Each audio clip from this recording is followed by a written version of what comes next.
Hi, everyone. My name is Victoria Leonardo, and I am with Workforce Solutions Capital Area, and I have Andre Karamanides with us. He is a Wilco paramedic, and so I have him today to answer some questions. So how are you doing, Andre? I'm doing good. I actually just got off shift this morning, so Oh, cool. You're probably glad it's to be off. yeah, Sometime. I am. Right now is not the funnest of times in what Yeah. we do, but I mean, it is what it is. So, but I'm glad to be off. Everything's good. Yeah, So, definitely. Okay, so my first question is, how did you know you wanted to become a paramedic, and what steps did you take to becoming a paramedic?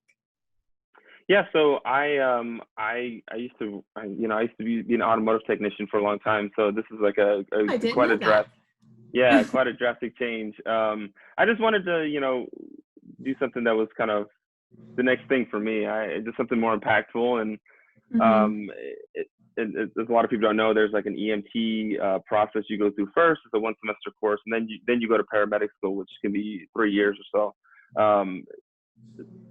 But essentially, I just wanted to try it, and I figured that was healthcare is definitely a place where I can make some impact Mm-hmm. and make a difference. So that's kind of how that started. I was in a career that I knew I wasn't going to do long term, and then just Yeah. kind of had a shift. So. So did you go through like ACC, or did you do some, is there like, where did you take all your classes from? So I actually went to Temple College Oh, in okay. Temple. They also have a campus in Hutto, but I did it in person in Temple at the time. So Okay, cool. yeah. Nice. Okay, so what does your day-to-day look like pre-COVID? And then obviously, I'm sure things have shifted post-COVID for a Yeah. paramedic. So pre-COVID, it's still we still kind of do the base of the same things, but pre-COVID, I mean, still come to work at usually get there by 7:45 or so to Mm-hmm. clock in by 8, and I mean we go through, we do our handoff, we talk to so there's two medics, there's 6 medics total at our station, so the 2 medics that are off-going, so we exchange the radio, all the equipment, everything that we need, keys, and then they just kind of give us a handoff, tell us about anything important about the truck or anything that happened throughout the day that's worth noting, and then from there we get situated with any daily checklist stuff we have to do. We go check out the truck and get logged into our computer inside the ambulance, and that's kind of the bulk of the morning. I mean, that takes about an hour or so, I would say, and then by that time we probably have been dispatched to a call by then, Mm-hmm. depending how busy the station is. But so we run our calls, and then we come back. We have daily chores, station duties we have to do, continuing education, uh, videos we have to watch, do tests on. So it kind of revolves throughout the day. It depends on how busy we are in the day. So sometimes we Right, don't even get a chance to do any of that stuff. So right. so I work 24 hours, and I go through my day, and there's I mean we have lunch, we breakfast, lunch, dinner. We eat at the stations, and yeah. I mean that's pretty much the bulk of the day, I guess. So how often do you switch stations? Are you always at the Um, same station, or do y'all switch Yeah, around? so for me personally, I've been out in the Liberty Hill area for most of my time at Williamson County, which has been about 4 years. So normally we do like I think it's a 4 or 5 month what's known as a shift. I forgot the term, but basically they just reevaluate everyone's assignments, and they Oh, allow you to kind of put in for, hey, where do you want to work? Who do you want? right. What ambulance do you want to work at? What shift? What partner? And so they kind of, our commanders look at that individually, and then they decide that do they want to keep you where you're at, move you, just as needed. So sometimes we have new hires that need to be at busier stations, so they kind of move people around Oh, gotcha. because of that. So for me, I've been mostly at Liberty Hill. Every now and then, like I'm in Cedar Park on a 4 month stretch at Cedar Park, but the Oh, plan okay. is in June for me to go back to Liberty Hill. So Oh, cool. That's exciting. So you get to see and meet different kinds of people, I'm assuming, each yeah, day. sure do. The Cool. job is never the same. Every day I go to work is different. So Yeah, definitely. So what types of soft skills do you think people need to have to be a paramedic? Are there any Yeah, certain skills that require to be a paramedic, or what do you think? yeah, I think these are things that all can be developed. It's not something that necessarily it helps when you kind of have good, some of these things. But I would say be able to communicate, be a good communicator. I mean, we're in the business of people, so at all times we're communicating with someone. So if you're shy, if you're all these things, that can be difficult to kind of get around because it can be a steep learning curve in some situations. They can be more drastic than others. So I think the leadership aspect is something you kind of learn. So some people are better natural leaders than others, but again, Yeah. that's something you develop as well. And just I think as far as like coping, I think is a good word to say. The ability to cope. Like I said, situations change and they can be drastic. So um, just just the ability to kind of roll with the punches, I guess, a good way, because Yeah. you never know what it's going to be like. It's never a walk in the park. Every day is something different. So I think overall, just being adaptable, having good communication skills, it just being able to kind of separate sometimes personal from work, and just Yeah. having a good balance in life. When you became a paramedic, were you like, oh, this is how it's gonna be, or were you just like culture shocked? Like, what is going on right now? Yeah, I mean, everyone kind of experiences that at some point, but Yeah. going into it, I thought what it looks like on TV. There's like bad Yeah. wrecks and there's fire and there's just all this crazy Camera stuff, and crews. yeah, all this craziness. And the reality is, those calls, those ridiculous calls that you see, that gets portrayed is maybe 20 to 30% of the time. The rest of your time, the bulk of what we do is treating, the elderly, the people with chronic illnesses. Right. You have some overdoses. Like there's so many different aspects, but the bulk of what we do is kind of, we're bridging a gap between long-term care and acute care, right? So there's a whole disparity there it really just I didn't quite understand that until I got into it and Yeah, started doing my definitely. clinicals, where I realized that, whoa, this is so much more than I thought it was. So Yeah.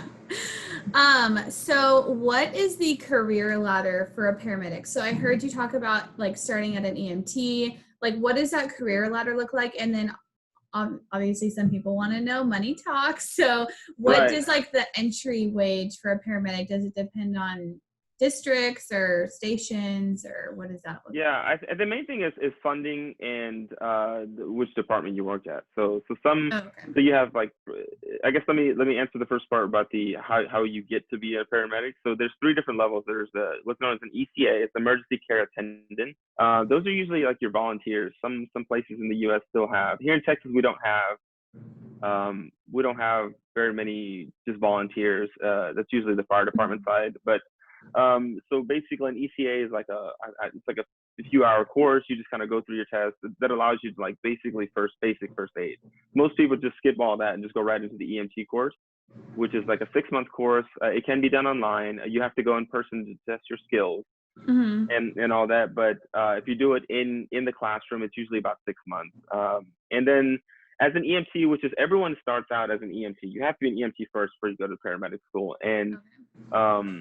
And as an EMT, you can make anywhere, honestly, from the mid 20,000s to closer to 40,000. It really just depends where you work. The fire departments are, if you're an EMT and you go and you become a firefighter as well, usually that's where you can make more money Okay. without being a paramedic. But that's the contingency that you're a firefighter as well. So you have two certs Right. there. And then, so my route was I became an EMT, and then I worked as an EMT for a little while. I think I was making, I would say, I mean, this was some years ago. It was about 6 years ago. So I'd say about mid-20s to 30s. It's by no means Wow. the money making move. But most people that want to do this as a career or advance it, they go on to paramedic school. Right. That's where your income can double, if not more. So. Right. But then getting to the point of the funding, so there's private ambulance services. They do a lot of interfacility transfers. A lot of times, they generally don't always do 911 calls. Then Okay. you have your city funded, like your Austin, Travis County, they're funded by the city and the county. And then Williamson County, we're all funded by Williamson County. There's the money that gets billed from the calls that we run, and then the funding from the county, and that comes together. And that's usually your better funded departments, and usually the higher paying ones. And it's a Right. comfortable living. It really is. Most people stop there, and they're happy with that. There's good benefits, good retirement, good things, good just overall benefits there. But the next step from there is inside the department. Do you promote up? Do you become a lieutenant or field training officer, lieutenant, and commander? You know, do you go to the administrative side? So that's where you Okay. make more money as a paramedic. Outside of that is where you bridge into PA school or, you know, things like that. Or Right. some people go into nursing. But inside of being a paramedic, it's usually within the department. So you kind of work your way up from there, and it's comfortable. You know, I mean, it's you know, Y'all should be. it's Y'all a do a lot of work. So yeah, a lot of people don't realize what we really do, but it's, you know, it's a young profession. So yeah. paramedics have only been around for 40, 50 years, and so as kind of the understanding of what we do, our scope of practice continues to increase year by year. Right. Our you know, our income goes higher and higher, so it's growing, it's getting there. So Good. So talking about advancements, are there like any certifications that like departments will help pay for y'all to get advanced, or is that like kind of on your own time, or what does that look yeah, like? so the bare minimum of when I became a paramedic, I think the bare minimum, I think you had to have I'm I'm not even sure you had to have it because sometimes it's I'm not quite sure what's required, but essentially the my department where I work at, we have like pediatric life support, like so many different like small specialty classes that we can Okay. do. And Mm-hmm. now I think we're starting to offer a critical care paramedic course. Oh, that was another thing too.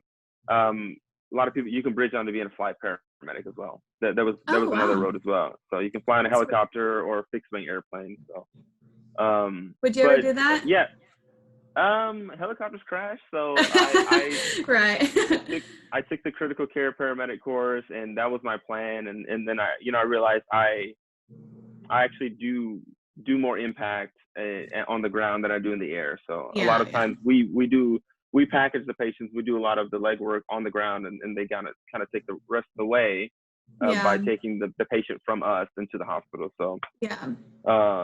but yeah, so inside our department, we have, I mean, a ton of different courses that we do, along with the continuing education. I mean, you're constantly updating on things that are changing, and so it's a Mhm. constant learning curve. So Well, that's good that you're like always learning new things. It's never boring. Some yeah, people can't it say always that. changes. So, yeah, Yeah. it never, like I said, it's never the same thing every day I go to work. So. Yeah. And then my last question is, what would you recommend for like students or anyone who's wanting to become a paramedic? Like, what would you give advice for them to? Is there any classes in high school you think they should take, or any experiences you think they should have?